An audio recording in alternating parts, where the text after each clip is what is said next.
আচ্ছা দেখো ছাত্রছাত্রীরা, এর আগের ক্লাসে আমরা অস্বাভাবিক সংখ্যাগত ধর্ম নিয়ে আলোচনা করেছি, ঠিক আছে। আজকে আমরা ভ্যান টপ গুণক নিয়ে আলোচনা করব।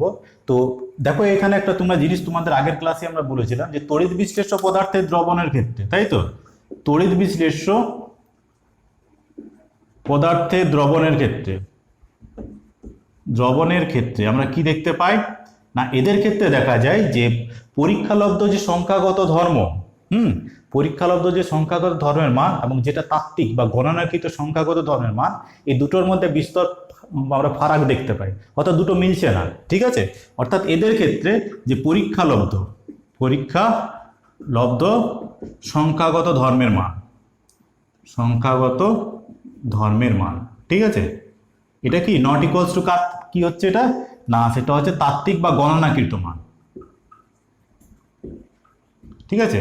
তাহলে গণনাকৃত যে সংখ্যাগত ধর্মের মান তার সাথে কিন্তু তাত্ত্বিক এই পরীক্ষালব্ধ মানটা মিলছে না। যেমন লক্ষ্য করো এখানে যে যদি আমরা এখানে ধরো এখানে পটাশিয়াম ব্রোমাইডের একটা দ্রবণ তৈরি করি, এখানে দ্রবণটা কত 1 লিটার, 1 লিটার একটা জলীয় দ্রবণ, ঠিক আছে। এর মধ্যে আমরা কি করছি এর মধ্যে কি 0.1 মোল পটাশিয়াম ব্রোমাইড ধরো দ্রবীভূত আছে, তাহলে দ্রবণটার গাঢ়ত্ব কত, এটা 0.1 মোলার হয়ে গেল, তাই না। তাহলে আমরা চাইলে এই দ্রবণটা দেখো অবিশ্রবণ চাপ আমরা নির্ণয় করতে পারি, ঠিক আছে। কি করে দেখো গণনা করছি না, আমরা ভ্যান টপের সূত্র লাগিয়ে দিচ্ছি। তাহলে ভ্যান টপের সূত্র কি, পাই ইকুয়ালস টু সি আর টি। তাহলে সি কত 0.1, আর কত 0.082, আর টি কত, যদি আজকের উষ্ণতা যদি ধরে নিই 27 ডিগ্রি সেলসিয়াস, তাহলে এটা তখন কত 300 কেলভিন। তাহলে এটাকে দেখো গণনা করলে কত পাবো, এটা 2.46 এটিএম, ঠিক আছে। কিন্তু যখন এই দ্রবণটা নিয়ে আমরা পরীক্ষা করব, তাহলে এই যে আমরা পরীক্ষা করছি পাই ড্যাশ, এটা হচ্ছে কোনটা, পাই ড্যাশটা হচ্ছে পরীক্ষালব্ধ, এটা হচ্ছে পরীক্ষালব্ধ, ঠিক আছে। তাহলে পরীক্ষালব্ধ অবিশ্রবণ চাপটা আমরা কি দেখতে পাবো, এটার মানটা হয়ে যাবে 2.46 এর থেকে 46 এটিএম এর থেকে বেশি হয়ে যাবে, ঠিক আছে। তাহলে মিলছে না, তড়িৎ বিশ্লেষ্য পদার্থের ক্ষেত্রে আমরা কি পরীক্ষা করে যেটা পাচ্ছি আর যেটা তাত্ত্বিক মান, দুটোর মধ্যে কিন্তু ডিফারেন্স থেকে যাচ্ছে, মিলছে না এগুলোকে, হ্যাঁ। তো এই জায়গায় দেখো ব্যাখ্যা করার জন্য কি করলো বিজ্ঞানী ভ্যান টপ, কি করলেন দেখো, যেমন এখানে লক্ষ্য করো যে এই ক্ষেত্রে পরীক্ষালব্ধ যে অবিশ্রবণ চাপ আর তাত্ত্বিক যে অবিশ্রবণ চাপ দুটো তো মিলছে না, ঠিক আছে। তো বিজ্ঞানী ভ্যান টপ কি বললেন দেখো, এই দুটো মিলে যাবে যদি আমরা তাত্ত্বিক মানটাকে আমরা আই দ্বারা গুণ করে দিই, ঠিক আছে। তাহলে এই যে আইটা নিয়ে এলেন উনি, এই আইটার নাম হচ্ছে কি ভ্যান টপ গুণক, ঠিক আছে। তাহলে এই আইটা, তাহলে আই দিয়ে আমরা যদি কি তাত্ত্বিক মানটাকে গুণ করে দিই, তাহলে আমরা কি পাবো, তাত্ত্বিক মানটাকে গুণ করে দিলে সেটা পরীক্ষালব্ধ মানটার সাথে কি হবে, সেটা সমান হয়ে যাবে। তার দুটোর মধ্যে একটা রিলেশন আমরা পাচ্ছি তখন, যে তাত্ত্বিক এবং পরীক্ষালব্ধর মধ্যে, ঠিক আছে। তাহলে তাত্ত্বিকটাকে গুণ করতে হচ্ছে আই দিয়ে। তাহলে এখানে লক্ষ্য করো, আমরা যদি আইটাকে দেখো এখানে, তাহলে আই ইকুয়ালস টু আমরা কি লিখতে পারবো, তাহলে আই ইকুয়ালস টু হয়ে যাবে, লক্ষ্য করো, পাই ড্যাশ বাই পাই, ঠিক আছে, পাই ড্যাশ বাই পাই। অর্থাৎ পাই ড্যাশটা হচ্ছে কি পরীক্ষালব্ধ, এটা হচ্ছে পরীক্ষালব্ধ অবিশ্রবণ চাপ ডিভাইডেড বাই পাই ড্যাশ, এটা হচ্ছে তোমার কি তাত্ত্বিক বা গণনাকৃত অবিশ্রবণ চাপ, এটা কত আমরা নিচ্ছি, এটা হচ্ছে পাই, ঠিক আছে। তাহলে এই দুটোর অনুপাতটাই হচ্ছে তোমার কি, এটা কি ভ্যান টপ গুণক। তো এখানে একটা জিনিস মনে রাখতে হবে, এটা যে এই যে আমরা এখানে দুটো নিয়েছি সংখ্যাগত ধর্ম, এটা পরীক্ষালব্ধ অবিশ্রবণ চাপ, এটা তাত্ত্বিক অবিশ্রবণ চাপ, দুটোর অনুপাতটা হচ্ছে ভ্যান টপ গুণক। তো এটা বাকি যে তিনটা সংখ্যাগত ধর্ম আছে তাদের ক্ষেত্রেও আমরা একইভাবে এটাকে ডিফাইন করতে পারবো। যেমন ধরো আইকে আমরা এইভাবেও ডিফাইন করতে পারি যে আই ইকুয়ালস টু, তখন আমরা কি লিখতে পারবো, এটা আমরা লিখতে পারি দেখো, যেটা পাই ড্যাশ বাই পাই তো হলোই, দেখো এখানে আমরা ডেল্টা পি ড্যাশ বাই আমরা ডেল্টা পি ওইটা লিখতে পারি কিভাবে না, এটা হচ্ছে তোমার কি পরীক্ষালব্ধ বাষ্পচাপের অবনমন, ঠিক আছে, পরীক্ষালব্ধ বাষ্পচাপের অবনমন, আর এটা হচ্ছে তাত্ত্বিক বাষ্পচাপের অবনমন। দেখো অ্যাকচুয়ালি বাষ্পচাপের আপেক্ষিক অবনমন তো সংখ্যাগত ধর্ম, তো কিন্তু কি হবে দেখো একই উষ্ণতা যখন মাপা হবে তাহলে কি হবে delta P dash by P zero, এটা হবে delta P by P zero কেটে গেছে, ঠিক আছে। তাহলে তখন এটা কি হয়েছে, শুধু অবনমনটা রয়েছে, আপেক্ষিক অবনমনটা এখানে নেই, এটা আছে বাষ্পচাপের অবনমনটা, এটা পরীক্ষালব্ধ অবনমন, এটা তাত্ত্বিক অবনমন। ইকুয়ালস টু কত করতে পারে, delta TB dash by delta TB, অর্থাৎ পরীক্ষালব্ধ কি আছে স্ফুটনাঙ্কের উন্নয়ন ডিভাইডেড বাই তাত্ত্বিক স্ফুটনাঙ্কের উন্নয়ন, ইকুয়ালস টু কত আমরা ডেল্টা টি এফ ড্যাশ লিখতে পারি বাই ডেল্টা টি এফ। ঠিক আছে, তাহলে এটা হচ্ছে তোমার কি, এটা যে পরীক্ষালব্ধ হিমাঙ্কের অবনমন ডিভাইডেড বাই তাত্ত্বিক হিমাঙ্কের অবনমন। তাহলে আমরা এইভাবে কিন্তু এটাকে কি করতে পারি, ডিফাইন করতে পারি। আরেকটা জিনিস লক্ষ্য করো, এখানে আই ইকুয়ালস টু আমরা জানছি পাই, পাই ড্যাশ বাই পাই, আর পাই তাত্ত্বিক মানটা আমরা কত জানি, আমরা জানি পাই ইকুয়ালস টু কত সি আর টি, এটা ভ্যান টপের সূত্র থেকে। তাহলে আমরা যদি এখানে বসিয়ে দিই তাহলে পাই ড্যাশ কত আসবে, পাই ড্যাশ সমান আসবে আই সি আর টি। ঠিক আছে, তাহলে এখানে লক্ষ্য করো পাই ড্যাশ ইকুয়ালস টু কি করতে পারে আই সি আর টি। ঠিক আছে, তাহলে সেই ক্ষেত্রে নিয়ে আমি যদি গণনা করি তাহলে আমরা দেখতে পাবো যে এই দ্রবণটার ক্ষেত্রে তোমার কি হবে, তার সিআরটি অর্থাৎ এটা হচ্ছে তাত্ত্বিক মানটা, তাকে আই দিয়ে গুণ করলে আমরা কি পরীক্ষালব্ধ অবিশ্রাবণ চাপটা পেয়ে যাবো এটা। হ্যাঁ, তো দেখো এছাড়া আরেকটা ইম্পর্টেন্ট জিনিস লক্ষ্য করো যে এই যে পরীক্ষালব্ধ যে অবিশ্রাবণ চাপ আর যে তাত্ত্বিক অবিশ্রাবণ চাপ, এগুলো একটা জিনিস লক্ষ্য করো যে আমরা দেখো এর আগের ক্লাসে আমরা পড়েছিলাম যে সংখ্যাগত ধর্মের মানটা কার উপর নির্ভর করে, সংখ্যাগত ধর্মের মানটা নির্ভর করে যে দ্রবণে কতগুলি দ্রাব কণা আছে। ঠিক আছে, তো একটা জিনিস লক্ষ্য করো এখানে যে পরীক্ষালব্ধ অবিশ্রাবণ চাপ সেটা তোমার মিলছে না কার সাথে, তাত্ত্বিক ভ্যালুর সাথে মিলছে না। কেন মিলছে না, নিশ্চয়ই তোমার কি হচ্ছে যে দ্রবণের মধ্যে গিয়ে দ্রাব কণাগুলি কি হচ্ছে, হয় সংযোজিত হয়েছে বা বিয়োজিত হয়েছে, সেই জন্যই মিলছে না এখানে। তো এখানে দেখো আমরা চাইলে ভ্যান টপ যে গুণকটা আছে বা ভ্যান টপ ফ্যাক্টরটাকে আমরা দেখো আরেকভাবে এটাকে ডিফাইন করতে পারি। কিভাবে ডিফাইন করতে পারি দেখো এখানে, তো যেহেতু আমরা জানি এখানে কি জানি এটাকে যে সংখ্যাগত ধর্মের মান। ঠিক আছে, আমরা কি জানি যে সংখ্যাগত ধর্মের মান সমানুপাতিক হচ্ছে কি দ্রবণে দ্রাব কণার সংখ্যা। ঠিক আছে, তাহলে দ্রবণে দ্রাব কণার সংখ্যাটাই হচ্ছে কি কার সাথে সমানুপাতিক না সংখ্যাগত ধর্মের সাথে সমানুপাতিক। অর্থাৎ দ্রাব কণা যত বেশি হবে সংখ্যাগত ধর্মের মানটা তত বেশি হবে, দ্রাব কণা কমলে সংখ্যাগত ধর্মের মানটা কমে যাবে। ঠিক আছে, তাহলে এখানে একটা ইম্পর্টেন্ট জিনিস লক্ষ্য করো যে এই দুটো মিলছে না, এই দুটো মিলছে না, তার মানে কি আমরা যা নিয়েছিলাম দেখো যে আমরা তাত্ত্বিক মানটা আমরা কি করে পাচ্ছি, আমরা ধরো 0.1 মোল নিয়েছি, 0.1 মোল ধরো পটাশিয়াম ব্রোমাইড, তাহলে ওর মধ্যে আমরা যতগুলো কণা থাকছে এটাকে আমরা যে গণনার সময় আমরা যতগুলো কণা ধরছি, যেহেতু পরীক্ষালব্ধ মানটা তার থেকে বেশি হয়েছে, তার মানে কি দ্রবণে গিয়ে কণার সংখ্যা তার থেকে বেশি হয়ে গেছে। ঠিক আছে, তাহলে আমরা এখানে একটা জিনিস করব যে এই আইটাকে লক্ষ্য করো এখানে যে পরীক্ষালব্ধ মানটা, এই যে পরীক্ষালব্ধ অবিশ্রাবণ চাপ বা পরীক্ষালব্ধ তোমার কি হচ্ছে এটা যে পরীক্ষালব্ধ আইটাকে কি হচ্ছে যে পরীক্ষালব্ধ, এটা হচ্ছে আইটা হচ্ছে পরীক্ষালব্ধ কি সংখ্যাগত ধর্মের মান, ঠিক আছে, ডিভাইডেড বাই কি আইটাকে আমরা বলতে পারি যেটা তাত্ত্বিক সংখ্যাগত ধর্মের মান। তো এখানে একটা জিনিস লক্ষ্য করো যে পরীক্ষালব্ধ সংখ্যাগত ধর্মের মানটা কার সঙ্গে সমানুপাতিক না দ্রবণে ওই মুহূর্তে কতগুলো দ্রাব কণা আছে। তাহলে আইকে আমরা এইভাবে ডিফাইন করতে পারি যে পরীক্ষালব্ধ সংখ্যাগত ধর্মের মান কি না যে সংযোজন বা বিয়োজনের পরে দ্রবণে উপস্থিত দ্রাব কণার সংখ্যা। ঠিক আছে, কেন, কারণ দেখো একটা জিনিস লক্ষ্য করো যেহেতু আমাদের পরীক্ষালব্ধ মানটা তাত্ত্বিক মানের সাথে মিলছে না, তার মানে আমি যতগুলো কণা নিচ্ছি অ্যাকচুয়ালি দ্রবণে গিয়ে সেটা পাল্টে যাচ্ছে। ঠিক আছে, তাহলে পরীক্ষালব্ধ মানটা কেন দেখতে পাচ্ছি না, পরীক্ষালব্ধ মানটা তোমাকে দেখাচ্ছে যে দ্রবণে কতগুলো কণা আছে। তাহলে দ্রবণে কতগুলো কণা আছে মানে কি দ্রবণে গিয়ে কি হয়েছে, হয় সংযোজিত হয়েছে বা বিয়োজিত হয়েছে। তাহলে সংযোজিত বা বিয়োজিত হওয়ার পর দ্রবণে যতগুলো কণা আছে তার সাথে কি হবে, তার সাথে এই সংখ্যাগত ধর্মের মানটা অর্থাৎ পরীক্ষালব্ধ যে সংখ্যাগত ধর্মের মানটা সেটা কার সাথে সমানুপাতিক হবে না দ্রবণে কতগুলো কণা রয়েছে সংযোজন বা বিয়োজনের পর। ঠিক আছে, আর যেটা তাত্ত্বিক মানটা কি না তাত্ত্বিক মানটা কার সঙ্গে সমানুপাতিক হবে, তাত্ত্বিক মানটা আমরা গণনা করছি কি যা নিয়েছি তার উপরে। ঠিক আছে, তাহলে তাত্ত্বিক মানটা হবে তোমার কি যেটা কার উপর নির্ভর করবে, এটা যে গৃহীত, এটা হবে কি গৃহীত দ্রাব কণার সংখ্যার উপর। ঠিক আছে, দ্রাব কণার সংখ্যা বা গৃহীত দ্রাব কণার সংখ্যা। ঠিক আছে, বা এটাকে আমরা চাইলে এইভাবে ডিফাইন করতে পারি, সেটা কিভাবে ডিফাইন করতে পারি এটাকে না এটা হচ্ছে কি সংযোজন বা বিয়োজনের পর দ্রবণে উপস্থিত দ্রাবের মোল সংখ্যা। ঠিক আছে,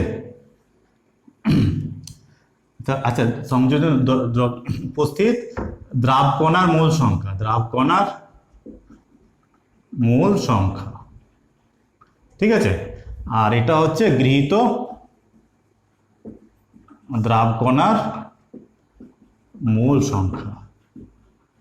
ঠিক আছে, তাহলে আমরা চাইলে এইভাবেও কিন্তু ডিফাইন করতে পারি। খুব ইম্পর্টেন্ট একটা জায়গা, কারণ এটার উপরে বেস করে আমরা কিছু ডেরিভেশন করবো একটু পরে। ঠিক আছে, তাহলে আইকে দেখো আমরা কিভাবে ডিফাইন করলাম। আইকে ডিফাইন করলাম এইভাবে যে পরীক্ষালব্ধ সংখ্যাগত ধর্ম ডিভাইডেড বাই তাত্ত্বিক সংখ্যাগত ধর্মের মান, এই দুটোকে দিয়েও আমরা ডিফাইন করতে পারি।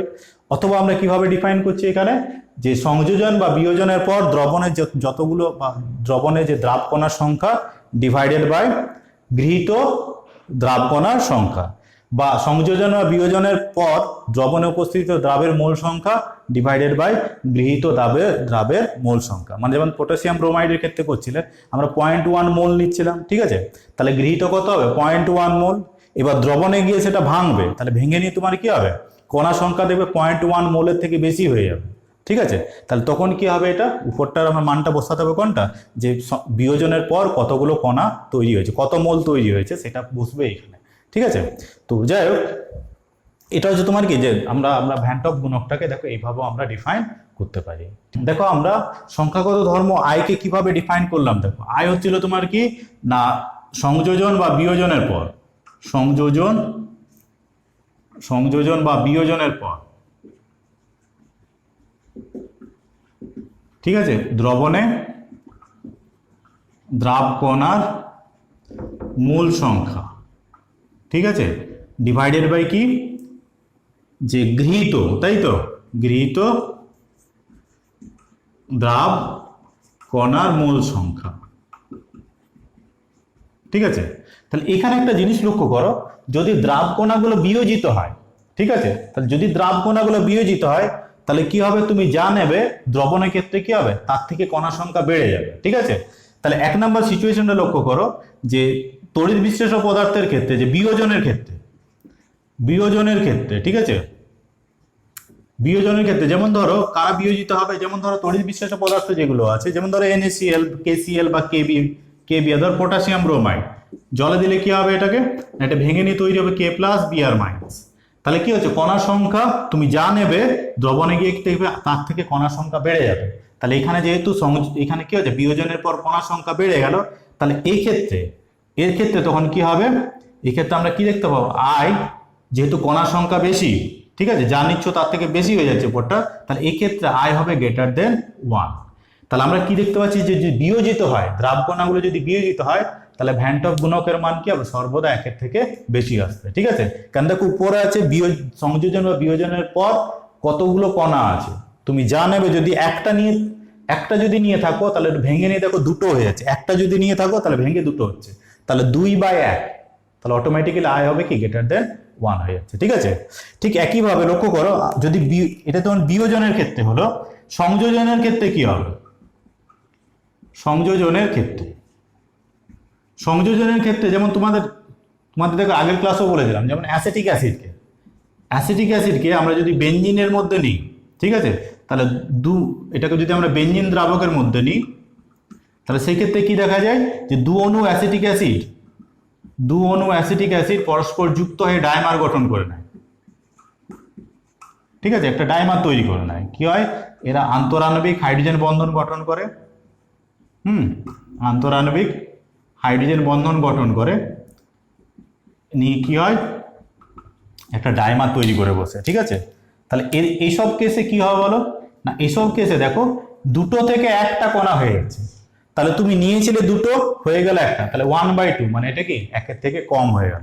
তাহলে এইসব ক্ষেত্রে অর্থাৎ সংযোজনের ক্ষেত্রে আমার দেখবে সংখ্যাগত যে ভ্যান টপ গুণকের মান 1-এর থেকে তখন কম হয়ে যাবে।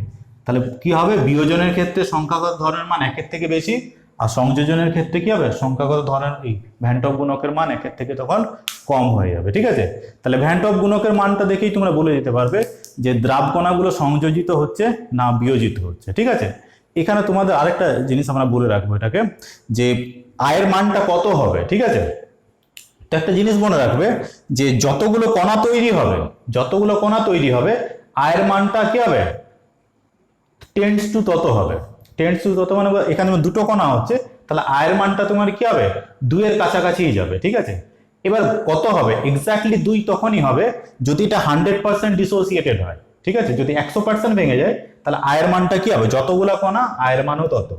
আর বাকি সময় কি হবে, যদি পুরোপুরি না ভাঙে তাহলে আয়ের মানটা কত হবে, যতগুলি কণা তৈরি হচ্ছে তার কাছাকাছি যাওয়ার চেষ্টা করবে। ঠিক আছে, যেমন এটা যদি 100% ভাঙে তাহলে আয়ের মানটা হবে 2, কিন্তু যদি 40% ভাঙে তাহলে সেটা 2 হবে না, সেটা কি 1.4 বা 1.5 বা 1.6 ওই টাইপের ভ্যালুগুলো তখন দেখা যাবে। মানে এটা কি হবে, যত তোমার ডিসোসিয়েশনটা বাড়বে তত মানটা কত হবে, আয়ের মানটা তত 2 এর কাছাকাছি যেতে থাকবে। ঠিক আছে, এবার এখানে আরেকটা জিনিস এখানে লক্ষ্য করো, যেটা হচ্ছে দেখো এখানে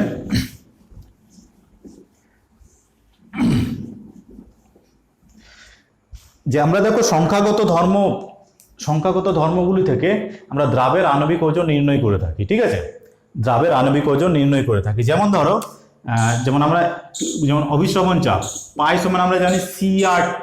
ঠিক আছে, তো লক্ষ্য করো এখানে আমরা কি জানি, পাই ইকুয়ালস টু CRT। ঠিক আছে, বা তখন আমরা লিখি পাই ইকুয়ালস টু কত, W/mv ইন্টু RT, বা m ইকুয়ালস টু কত, W/RT/πV। ঠিক আছে, যেখানে mটা হচ্ছে কি দ্রাবের আণবিক ওজনটা, এটা হচ্ছে কি দ্রাবের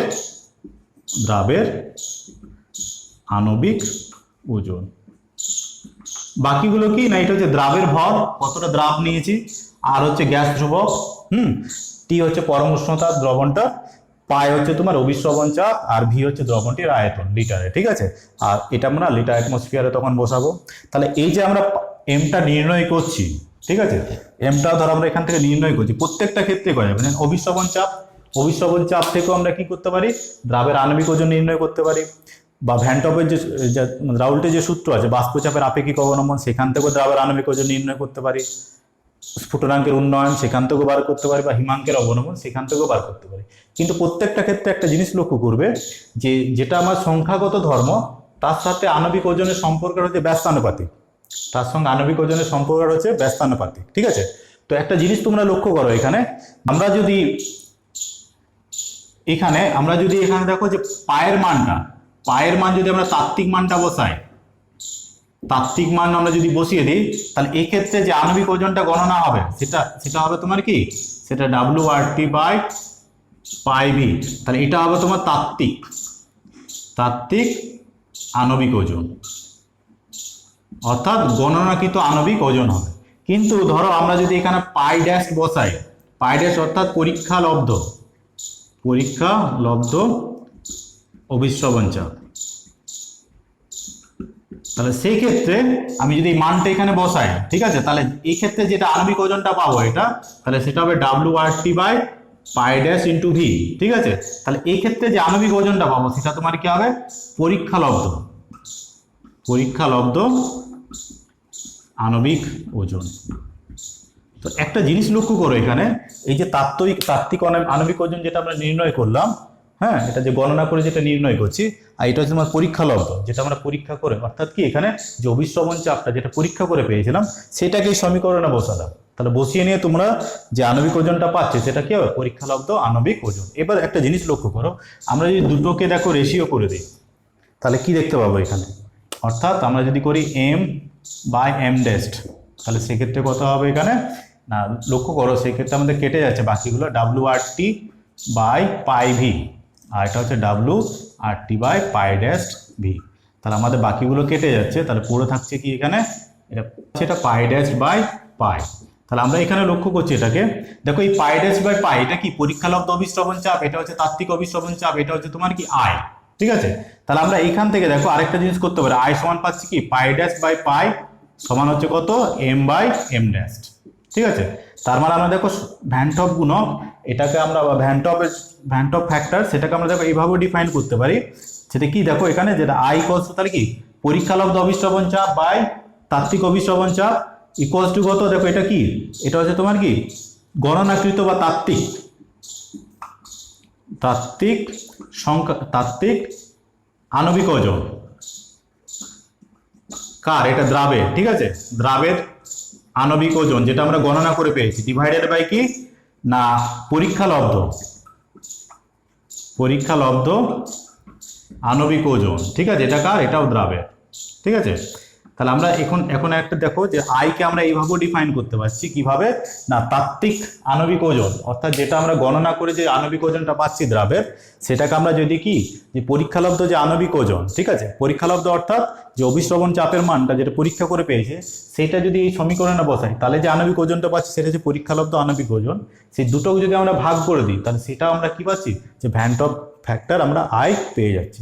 তো এখানে একটা মজার জিনিস লক্ষ্য করো যে আমরা একটু আগেই দেখলাম, এখানে কি দেখলাম, এখানে যে সংযোজন এবং বিয়োজনের ক্ষেত্রে, ঠিক আছে, সংযোজন এবং বিয়োজনের ক্ষেত্রে একটা জিনিস লক্ষ্য করো এখানে, যে সংযোজনের ক্ষেত্রে কি হয়, সংযোজনের ক্ষেত্রে অর্থাৎ দ্রাব কণাগুলো যদি সংযোজিত হয় সেক্ষেত্রে আমরা দেখলাম আই কি হবে, আয়ের মানটা তোমার কি, সংযোজন মানে কি দ্রাব কণা কমে যাচ্ছে, তাহলে আয়ের মানটা তখন কি হয়, আয়ের মানটা একের থেকে কম হয়, ঠিক আছে।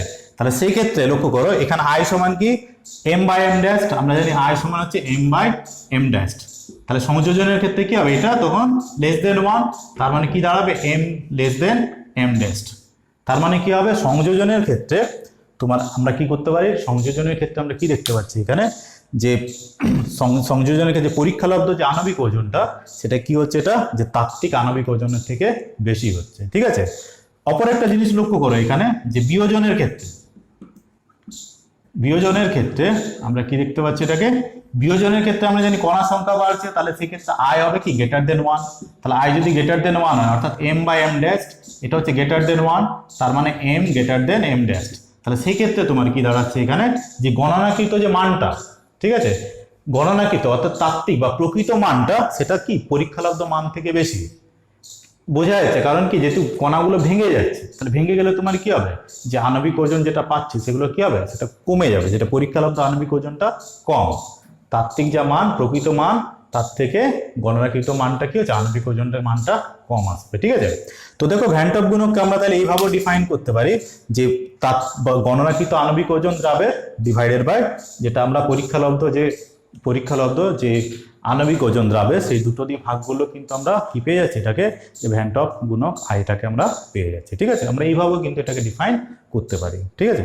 তো এখানে আমরা দেখো আরো কয়েকটা জিনিস নিয়ে আলোচনা করব, যে এই যে ভ্যান টপ গুণক বা ভ্যান টপ ফ্যাক্টর আই, ঠিক আছে, এই মানটা দেখো একটু আগে আমরা বলছিলাম যদি একটা তড়িৎ বিশ্বাস্য পদার্থ 100% ডিসোসিয়েটেড হয় তাহলে আয়ের মানটা কত হয় না, দ্রাব কণার সংখ্যা অর্থাৎ একটা তোমার কি দ্রাব কণা যতগুলো কণাটা ভাঙছে তখন আয়ের মানটা তত হবে, ঠিক আছে। কিন্তু অন্যান্য ক্ষেত্রে অর্থাৎ কি বিয়োজন মাত্রা যদি তোমার 100% না হয় তাহলে সেই ক্ষেত্রে আয়ের মানটা কত হবে, তো দেখো আমরা এখানে দেখাবো এটাকে। তো লক্ষ্য করো এখানে আমরা কি দেখাচ্ছি, এটাতে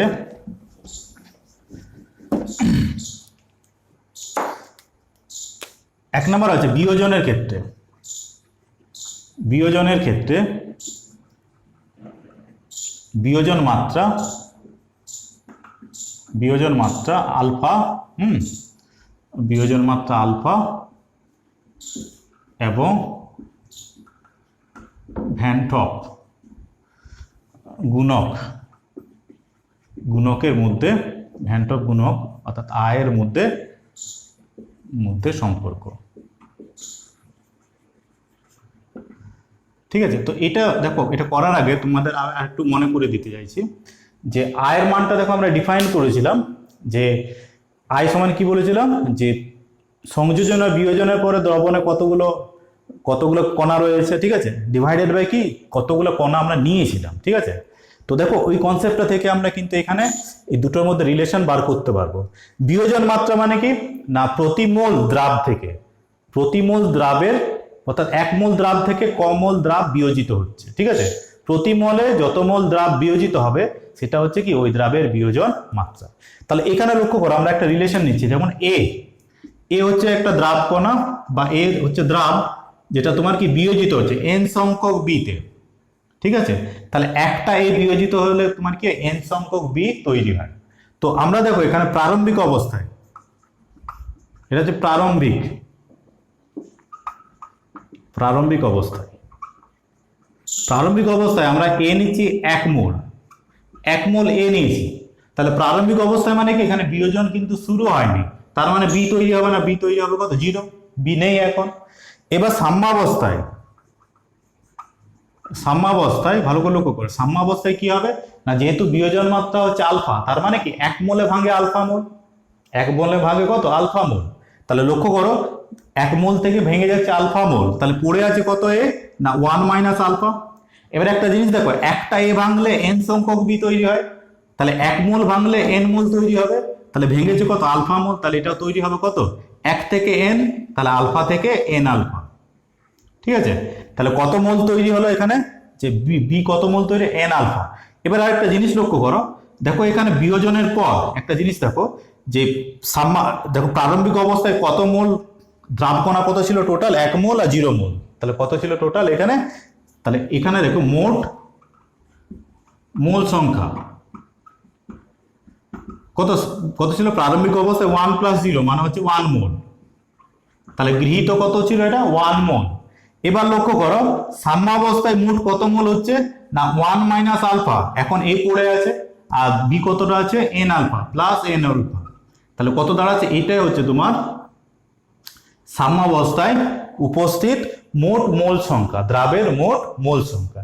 এবার দেখো আইকে আমরা ডিফাইন করেছিলাম কিভাবে না, আই ছিল তোমার সংযোজন বা বিয়োজনের পর কতগুলো দ্রাবকণা আছে, কতগুলো দ্রাবকণা আছে এইগুলো, তাহলে N alpha plus N alpha, sorry এটা কত আছে, এটা 1 minus alpha plus N alpha, তাহলে এটা হচ্ছে বিয়োজনের পর কতগুলো দ্রাব রয়েছে এখানে 1 minus alpha plus N alpha মোল।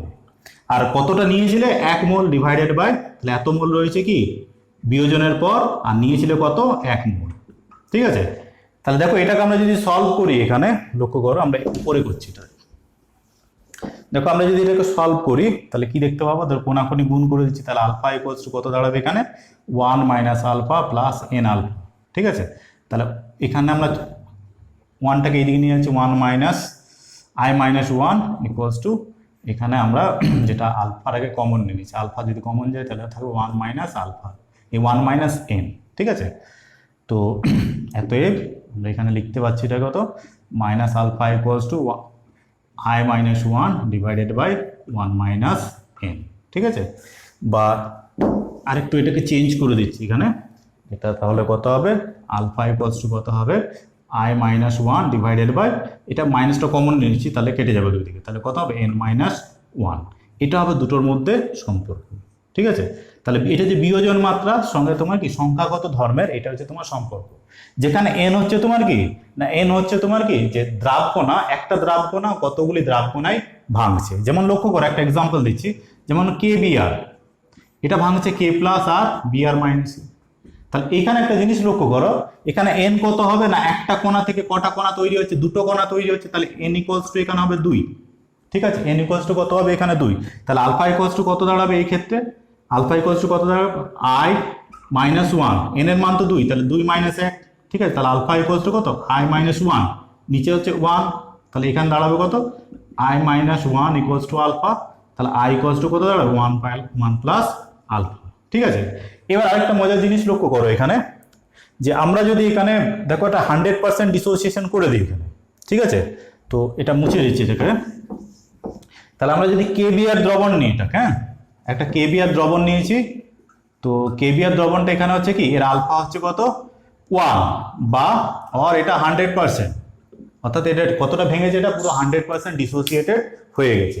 তাহলে এই ক্ষেত্রে কি আসবে বলো, তাহলে আলফা যদি 1 হয়ে যায়, দেখো এখানে কি রিলেশনটা আসছে, আমরা দেখো আবার লিখছি এটা alpha equals to I minus 1 by N minus 1। তো কেবিআর এর ক্ষেত্রে আমরা কি জানি, এটা দেখো আলফাটা কত বলেছি 1, তাহলে আই মাইনাস 1, এন কত, এন তো এখন দেখতে পেলাম আমরা কত 2, তাহলে 2 মাইনাস 1, তাহলে কত 1 equals to alpha minus I minus 1 by 1, তাহলে আই মাইনাস 1 ইকুয়ালস টু কত 1, তাহলে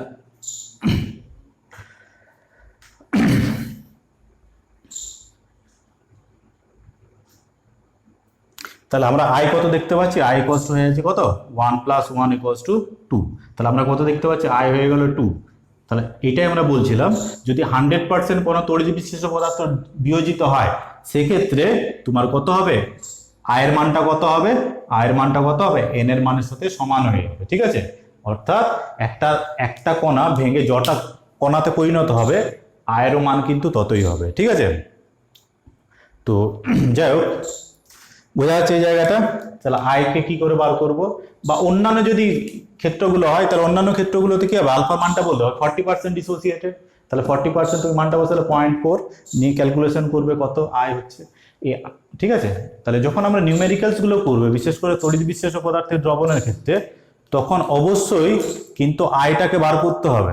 ঠিক আছে, অনেক সময় দেখা যায় আয়টা ক্যালকুলেশনই করে না, সরাসরি সংখ্যাগত ধর্মের এখানে কি সূত্রে পুট করে দিই সবকিছু, কিন্তু দেখা যায় কি আয়ের মানটা না পুট করলে তখন অঙ্কটা ভুল হয়ে যাবে। ঠিক আছে, আর এখানে আরেকটা জিনিস মনে রাখতে হবে, এখানে যে এন এর মানটা বুঝতে হলে একটা কোণা ভেঙে যটা কোণা তৈরি হবে। ঠিক আছে, 100% ডিসোসিয়েটেড হলে কত হয়ে যাবে, আই ইকুয়ালস টু এন হয়ে যাবে। ঠিক আছে, আই ইকুয়ালস টু এন হয়ে যাবে যদি 100% ডিসোসিয়েটেড হয়ে থাকে।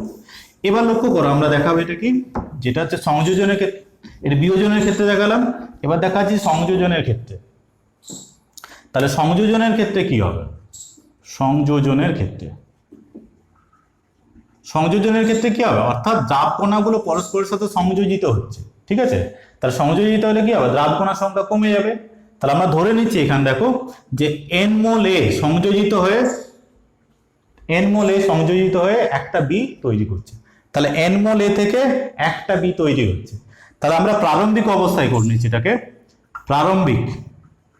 প্রারম্ভিক অবস্থা। তাহলে প্রারম্ভিক অবস্থায় আমরা ধরে নিচ্ছি এটা নিচ্ছি কত, এ নিয়েছি 1 মোল, কমল নিয়েছি এটাকে 1 মোল।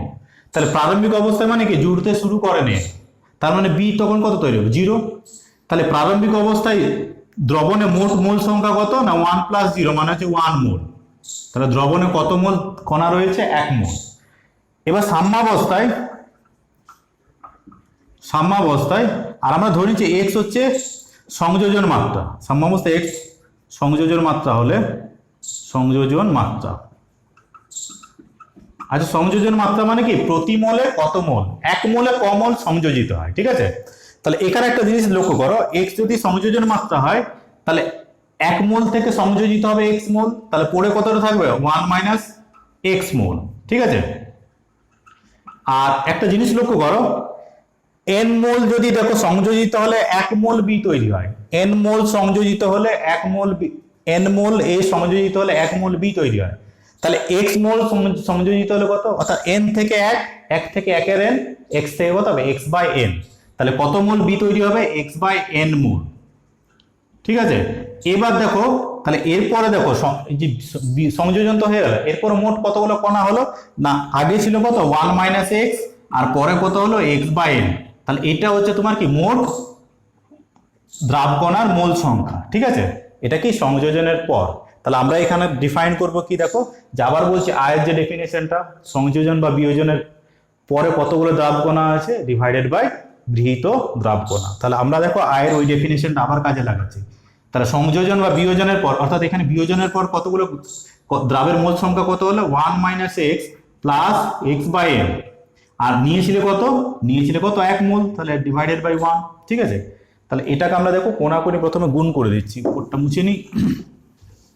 কোনাকুনি যদি আমরা গুণ করে দিই তাহলে আমরা কি দেখতে পাবো এটাকে, যে x × 1/n - 1 = কত চলে আসছে এখানে i - 1। তাহলে অতএব x = কত i - 1/n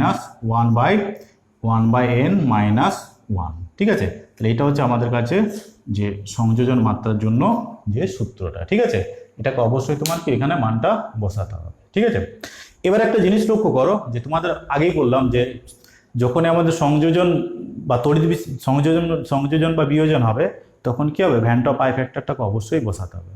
তো ভ্যান টপ আই ফ্যাক্টরটা দেখো আমরা বসালে যে আমাদের সংখ্যাগত ধর্মগুলো কিভাবে তোমার পরিবর্তন হচ্ছে লক্ষ্য করো। ঠিক আছে, যে দেখো যে সংখ্যাগত ধর্মগুলোকে আমরা যদি ভ্যান টপ ফ্যাক্টরটা বসিয়ে দিই এটাকে,